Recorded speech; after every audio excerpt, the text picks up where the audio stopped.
With the next problem, it's very interesting. We have eight quants. They want to know the salary range of the group, but nobody is ready to disclose their own salaries. So, can you come up with a strategy to find out the average salary of the group?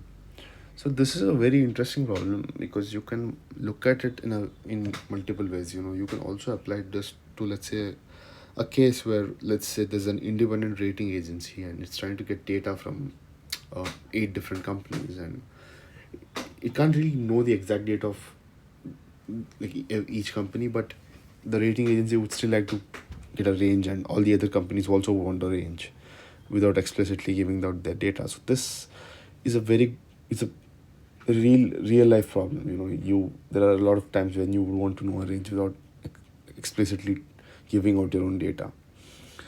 So what one of the strategies of what you could actually imply here is, let's say you go to quant one let's take this let's take a couple of terms. I think let's do this.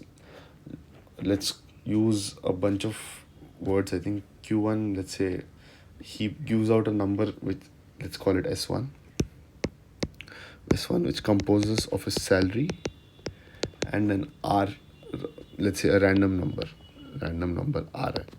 Let's say si equals to salary of I plus a random number I, right? Let's say this happens, and let's similarly, when you go to the first quant, he's going to, let's say, give a salary plus then a random number s2, a salary 2 plus another random number 2, and so on. The eighth quant will add until it reaches the eighth quant. What's going to happen is that so essentially for the s2, whatever figure he's giving you, it's not exactly his salary, but s1 is giving his salary plus this. So s2, what he's doing is s2 is adding his salary to s1 and r1. I think I should write this as r2, yeah.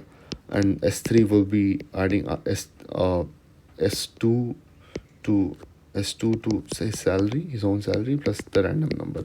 So until you reach the eighth quant, who's going to add s7 to his own salary and salary 8 and the random number 8, right? Once you have this data, what you're going to do is you're going to take this back to the first quant. This is the summation of all the salaries, I running from 1 to 8, plus the summation of all of the residual factors, that also running from 1 to 8. So you're going to go to s1 and be like, hey, you remember your own random number? Can you please subtract it from this latest figure? So what's going to happen is that s1 will have this new figure, which is the sum, and let's say s1 dash will be this minus r1. Similarly, s2 dash is going to be s1 dash minus r2. So s3 dash is going to be s2 dash minus r3, so on. So s8 dash is equals to s7 dash minus r8. So you can see that we've essentially subtracted all the numbers. So the new data that's coming to each person is just the sum plus all the sum, which includes the sum of all the salaries plus all the random numbers that were given to them. And each one is going to subtract its own r, and this agency now, or you, are going to finally have a figure that's equal to sum of all the salaries. And this is what you are asking for. And if you want the average, just divide the whole thing by 8. So just divide this whole thing. You have this data, and now if you want the average, just divide the whole thing by 8.